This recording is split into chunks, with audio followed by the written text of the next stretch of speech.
Hello again, this is Ralph Boehm on Legislative Update, and with me again is my co-host. I'm Erica Layon from Derry.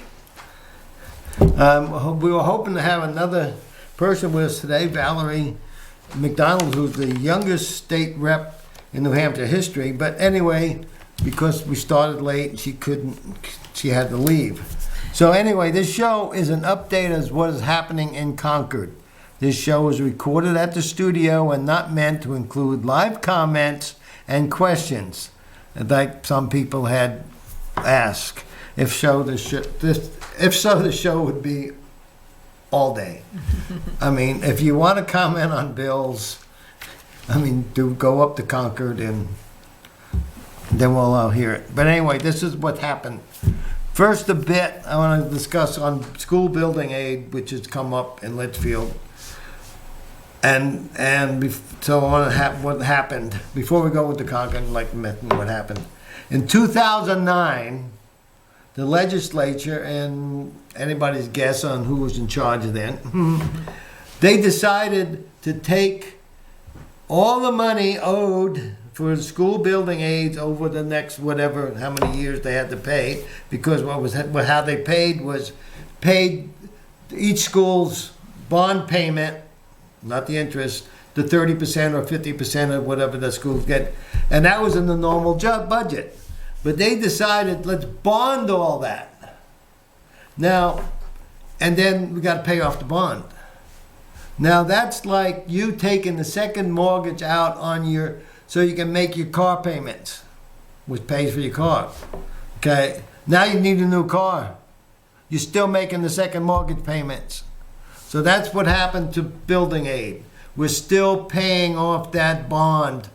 So a whole lot less money in school building aid that's needed because of that bond, of course, of that ridiculous thing that the legislature did back, and I voted against it, I was there.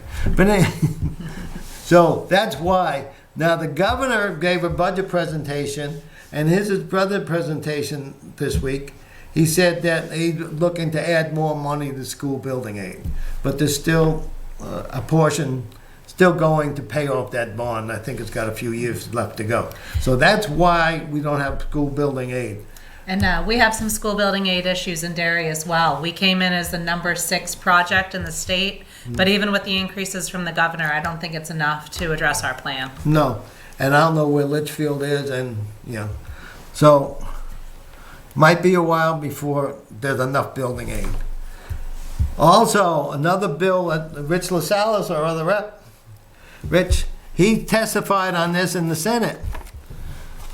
There's a bill making an appropriation to fund a water main interconnection project between Nashua and Litchfield.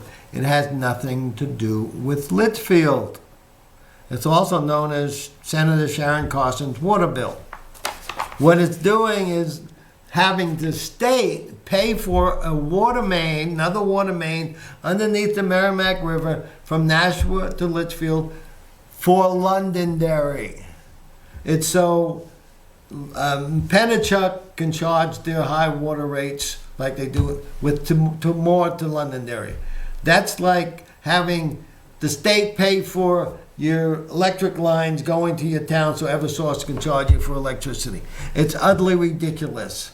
It's something that I don't know how. I've talked to our finance people and say what, and they said what, but yet the Senator Carson, Senator Birdsell, Senator Soucy, our state senator is along with a lot of reps from Londonderry. So, and we in Litchfield were never told about this.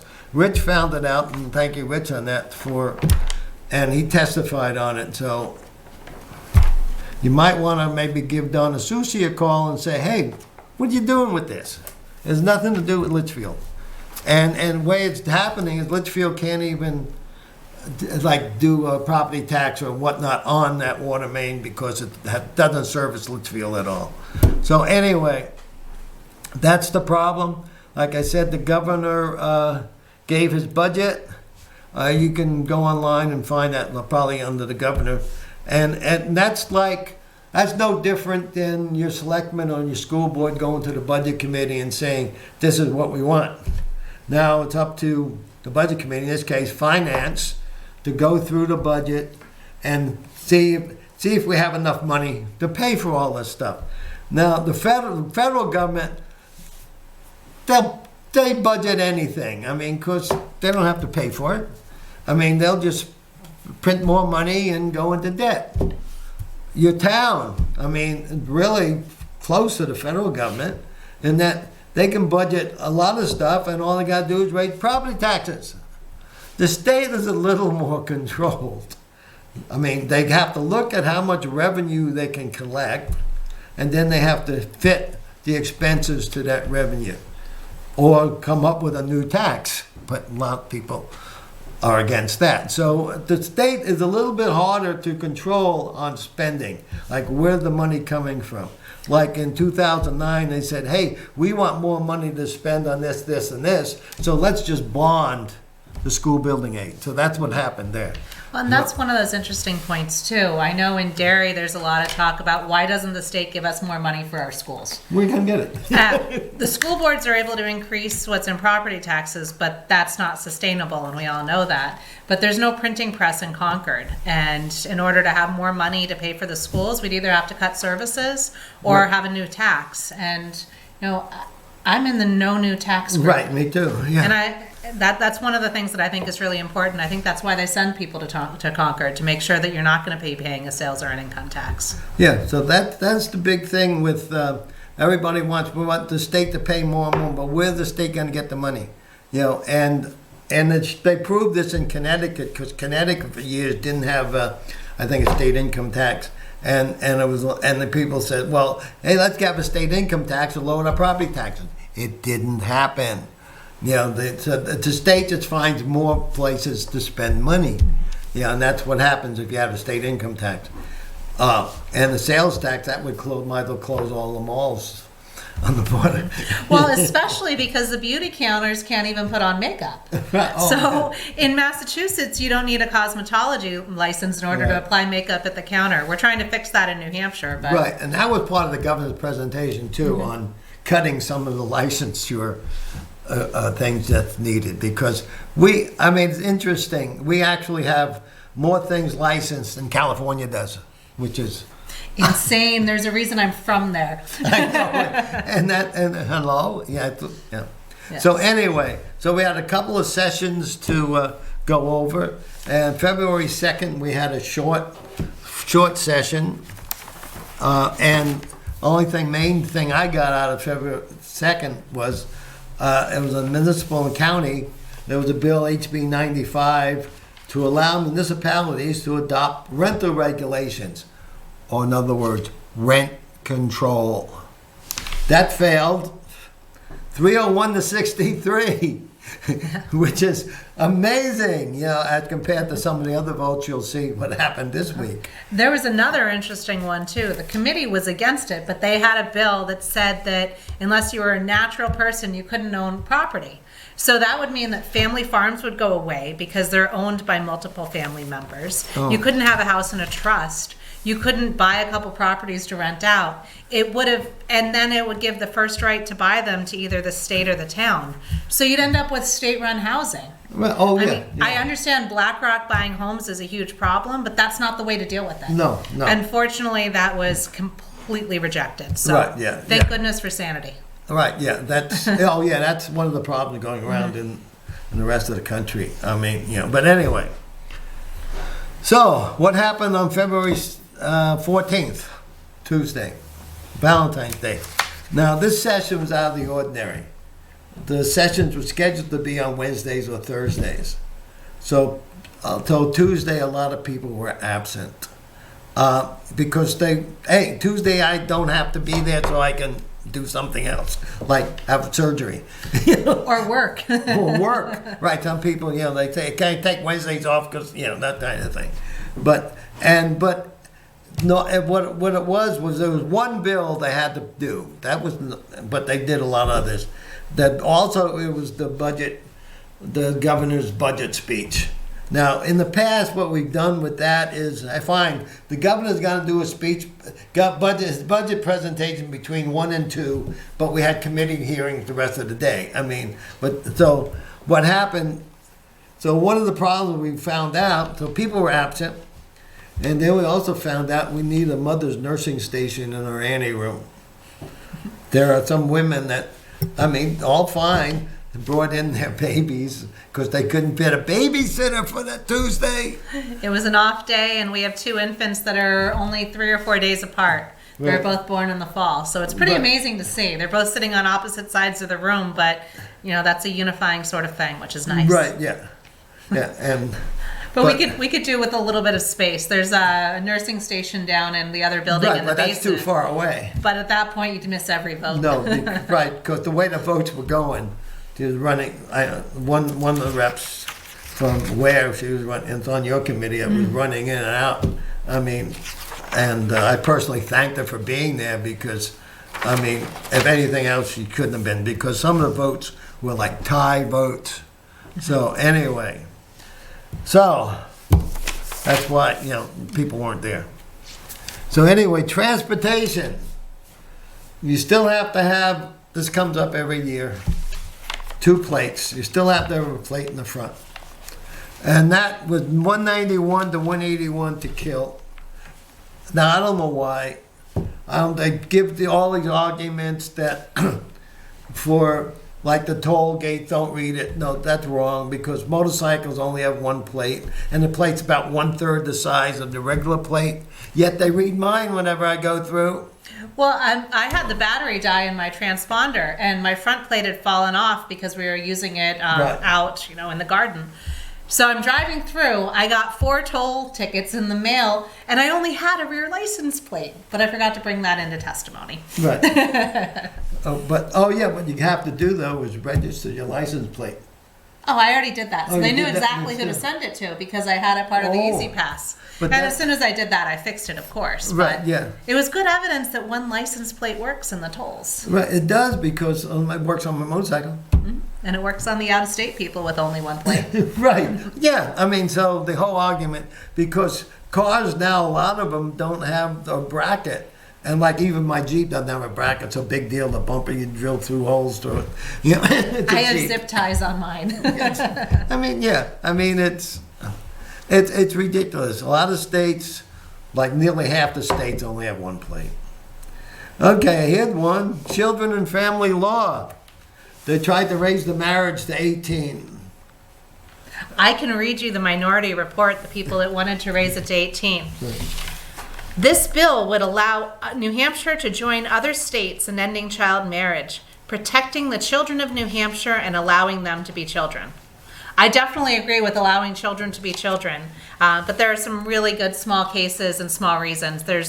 I think in the past 4 years, there's only been one time because you have to go in front of a judge if you're going to be married under 18. All of the parents need to consent. Right. It's a special case sort of thing. Right, like if somebody's in the military and they want to, or the 17-year-old or 16-year-old gets pregnant. I mean, yeah.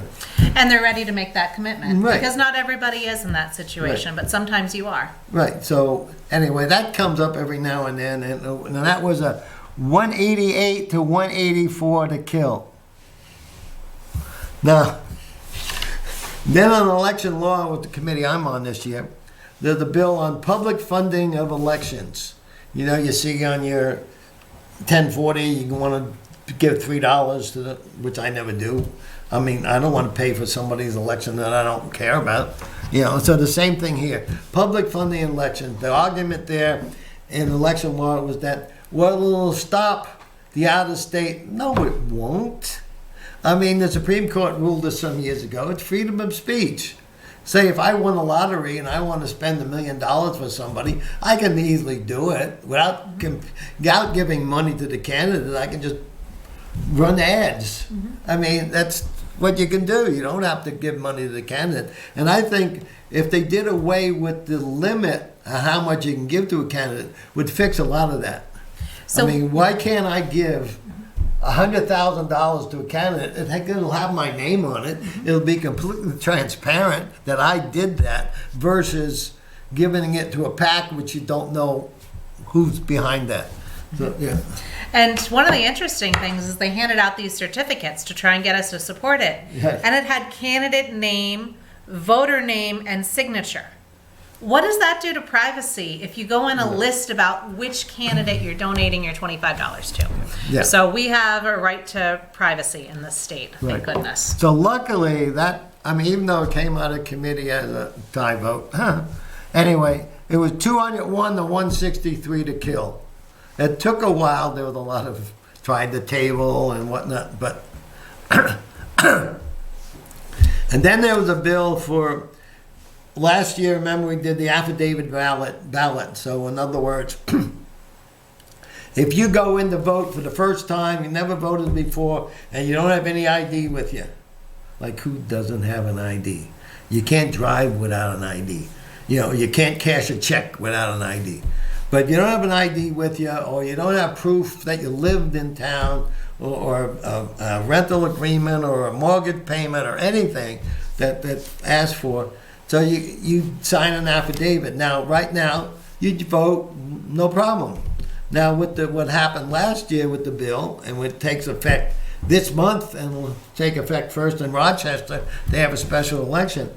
What happens there, if you don't have any ID, you can't prove who you are, you know, they give you a ballot, and they give you a packet, envelope, that you have to fill out with information that's asked for, maybe a copy of your driver's license or whatever, and send. You got 7 days to get that to Concord. Your ballot is counted, but it's got a number on it. And then the Secretary of State, if they don't get that stuff back in 7 days, they notify the town clerk, pull ballot number, whatever. Then that ballot is pulled. And in most cases, it's not going to affect anything. And then we do have some state rep races, like the why we having the special in Rochester, because it was a tie vote. But yeah, I wonder how many people voted that should have had an affidavit. But we'll find out. So anyway, that took quite a few votes to get around, and finally got killed 182 to 181. So I mean, one thing good this year with the tight majority, but tight count 201 to more people are showing up anyway. I mean, that was 363 people. I mean, normally maybe 340 or 350. I mean, I look at it this way. If the women that have brought their babies in to nurse could be there, there's really not too much of an excuse for anybody else not being there. You know? I agree. I mean, the only time I missed in the last couple of years was the half day I spent at the hospital. So that was actually a year ago today. Right, oh yeah. So it was a year ago today, and the governor was giving his address. It wasn't a budget year, so it wasn't a budget address. And everybody walked in as representatives and senators, and they walked in as Democrats and Republicans. But when we heard Ralph go down, that entirely changed. We were all people who cared about this guy right here. And it didn't matter where you sat, it didn't matter who you were. Anybody who had the skills went over to go take care of him. Everybody else got into groups to be able to stay away. There were different people calling 911 to make sure that there was the response. They were handing off of phones. There were different groups communicating, and they had even been watching the whole show on the TV. So as it was happening, they were already responding. And that pulled our community and our legislature together, because we had started off in Zoom. We had started off basically being keyboard warriors against each other, and there was nothing that had drawn us together. And I wish it hadn't taken you going down, but suddenly it drew us together, and we realized why we were there. And you know, and that was interesting, because it found out after happening 2 other times, not there in the State House, but if you're gonna get sick with something like that, that's the best place to do it, because there are reps that are doctors, nurses, EMTs, I mean, everything. But that's like the best place. But the problem, it was medicine I've been taking for 25 years that caused it. oh, Yeah, I mean, now I'm on different medicine, so. But anyway, that's what realized that after a few months, there was, Well, So- I'm glad we know why, so that Yeah, hopefully there's so- never a repeat. So now, everything's fine. Like I told my pharmacist, I'm healthy again because I get all this medicine. Okay, but anyway, that was the reason for that. So, and my joke on the other day when the governor was there, I'm saying, taking collections to see if anybody wants me to paint again. But When that happened, the governor's speech didn't matter at all, and everybody just turned inward. And he ended up realizing, you know what? I think it's probably better just to end this right here. yeah, like I joked with the governor. A voicemail that he sent me, and he said, "I know we don't agree on everything," and but I joked back to him, "Well, I could have fell sooner."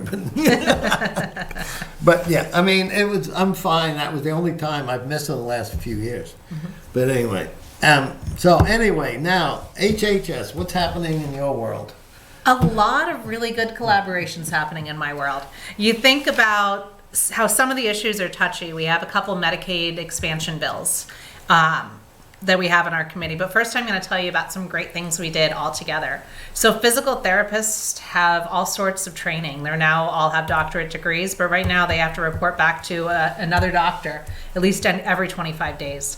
So we removed that. And so now they're able to see patients just like anybody else with their training. And it was something that we weren't sure was going to be all that straightforward, but it really was, and it was nice seeing everybody come together. That was 20-0 in order to give that freedom to pharmacists and to physical therapists. And the only complaint was that it didn't go far enough, and we need to give them more room to perform their job. And I'm sure everybody knows about the opioid epidemic and the issues with people that are untreated for their pain because of the stigma around opioids, and especially the special strike force from the federal government that's coming around and punishing doctors who are prescribing opioids. There's actually a patient who the pain doctors in Somersworth are terminating their relationship, and they're refusing to do anything to provide bridging care to this woman who seriously needs pain treatment. It's an absolute travesty, and I really hope that there can be a solution. But we are moving forward with a pain committee that looks at all of the pain, looking at opioid, looking at devices, looking at everything. And we're lucky enough, we actually have a leading doctor on pain management. He was an NFL pain management doctor, and he is a representative on my committee now, Dr. David Nagel. So he literally wrote the book on it, so we should hopefully have some good solutions in New Hampshire where nothing is stigmatized and the right pain management happens, because pain can kill. Right. Pain can Yeah, and I know definitely somebody that's goes to a pain clinic in Concord, and the problem was she was moved around because of the pain clinic stuff. Now remember that Reagan some years ago put in the bill to allow doctors to be doctors. In other words, there was a bill. The law was that the doctors were limited to how much opioids they can give. And this bill fixed that, but it took a couple of years for HHS to tell the doctor they could do it. Because they were against it, even though the law changed. So, and that's the problem. Let doctors doctor. And if somebody's in constant pain, so what? Well, that's one of the areas. When I was on Wall Street, we looked at different devices. So we were dealing with devices that were brain implants with stimulators for chronic depression. Depression where sometimes you try 9 things, but usually the 10th or wherever you stopped, it was suicide. Because people's depression was that bad. And pain, severe pain, is just as bad and can often end in suicide. So while opioid addiction, abuse, and overdose is a significant concern, leaving this pain untreated is also potentially a death sentence. Right. So we need to figure out that right balance, and I'm really, really hopeful that this committee, because it has the right people to staff it, can actually find a solution, and they're going to report out by November so we can get something actually done next year. Yeah, that's something I've always said. If somebody is in pain and it's going to really cause them maybe terminal or end up killing themselves, give them what they want. Well, and then you also look short term. And what they need. If you've had surgery and you need to get up and walk around to regain your function, if you don't have the right pain management so you can get up and rebuild those muscles, you're never going to recover fully. Right. Because if you can't heal that when your body's ready to heal, it'll never heal. So pain's important short-term and long-term. So I'm really glad that we're tackling that with good people. Okay. And then the other big issue we're dealing with is the healthcare system. Right now it's kind of like a sinking lifeboat because we're dealing with a shortage in funding. The governor's budget increases the Medicare and Medicaid payment rates, but our hospitals are short on beds, which are a function of it. They're short on staff. We heard a bill this past week, House Bill 69, about allowing cash payer membership healthcare facilities. And that's another way to open up another avenue. Not everybody's going to want to do that because you wouldn't be able to use your insurance at all. So most people would still be in the main system, but it'd be an escape valve. And it'd be a escape valve for certain groups. We actually have 2 bills about Medicaid expansion. Women between 2 months and a year after pregnancy. And if we could tailor the program to New Hampshire, I'd be a lot more in support. But right now, it's just sign over to the feds and let them tell you what to do. And we can't do anything to tailor it to the state. And there's a similar one about immigrant families. And we need to be bringing them into our community and working with them. And we could do that in cash hospitals. So this is one of those areas I'm really interested in. But I'll hand it over to you. Well, okay, yeah, okay. Also, too, yeah, on that, it's even, well, there's a medical shortage, a medical personnel shortage. I mean, I know at our county hospital, for the elderly and that kind of stuff, it's not full. It's full because of the staff. But there might be 50, 60 beds that can be used if we got the staff. And the problem is it's getting nurses. And so, I mean, one of the things they've tried over the years is, getting LPN training. You actually can get the training at the nursing center and go to school and then pass the test. So they're doing that, but a lot of bringing in a lot of nurses from overseas, and traveling nurses are a lot more expensive. But the thing is, there's a nursing shortage, there's a medical staff shortage in the state, all over the country. So, and that's one of the things we're trying to work in a number of these different bills. Yeah. So it's a challenge, but it's good work. Yeah. Okay. Yeah. So that went by pretty fast. We're nearly done. One of the things we were going to have is Valerie McDonald, who is the youngest state rep in New Hampshire. She just graduated from high school, Salem High School, and she was going to be with us today, but we started late, so she had to leave. So hopefully the next couple of weeks, next time, we can have her here. But she's the state rep from Salem. She's now is the youngest ever in New Hampshire as a state rep. She just basically turned 18 not too long ago. So right before the election type thing. So hopefully we were gonna have her here tonight. But anyway, so with that, I guess we'll say good night or good day, and see you in a couple of weeks when we'll have a whole lot more bills we're gonna have to do. Absolutely. See you soon. Thank you. Thank you.